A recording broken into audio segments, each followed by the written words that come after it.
السلام عليكم ورحمة الله وبركاته وولالكين عبد قني كسو دوادا مانتا موضوع عصب مانتا وحان كهل دونا تاريخ دا كاليجي تليها بوكاسا كتالين جري دالك أفريكا دا دحي انتي او دحيسي كون سغال بغل لحدني لحدي إلا كون سغال بغل تدواتني سغالكي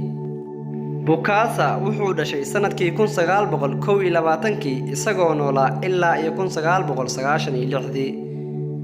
wuxuu ahaa kaligii taliye aan jixin isagoona 1966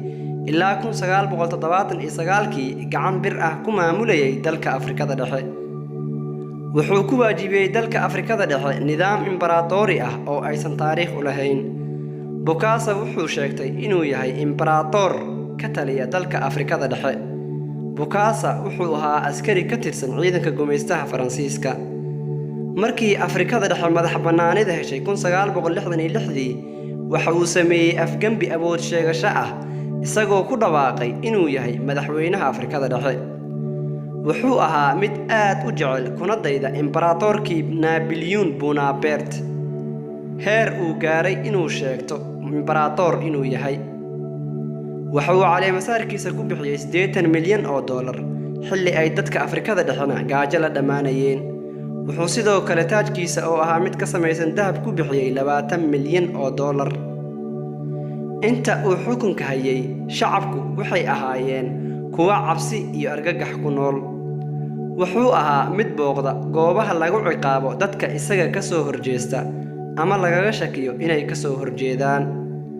wuxuu lahaa dhaqamo la yaab leh waxaana ka mid ahaa qofka tuuga ah ee fal tuugnimo ah lagu qabto in laga jaro labada dhagood wuxuu si toos ah u dili jiray siyaasiga ka soo horjeesta isagoo meedkiisa u tuuri jiray yaxaasyo iyo libaaxyo ku noolaa beer xayawaan oo uu asaga lahaa wuxuu ahaa mid munaasabadaha iyo xafladaha uu qabsado laga cuno hilibka dadka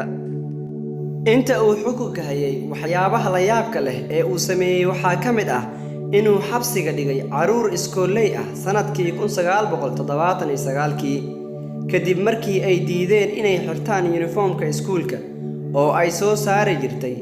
shirkad ay xaaskiisa lahayd waxaa sidoo kale la sheegaa inuu gacantiisa ku dilay boqolaal caruur ah markii uu xukunkiisa sii liicayay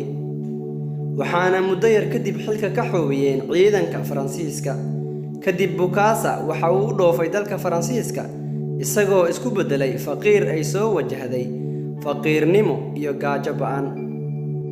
Bokassa wuxuu ku soo laabtay Afrikada Dhexe waxaana lagu xukumay xukun dil ah balse muddo kadib waa laga qafiifiyay xukunka waxaana looga dhigay xabsi daa'in waxaana xabsiga laga sii daayay 1993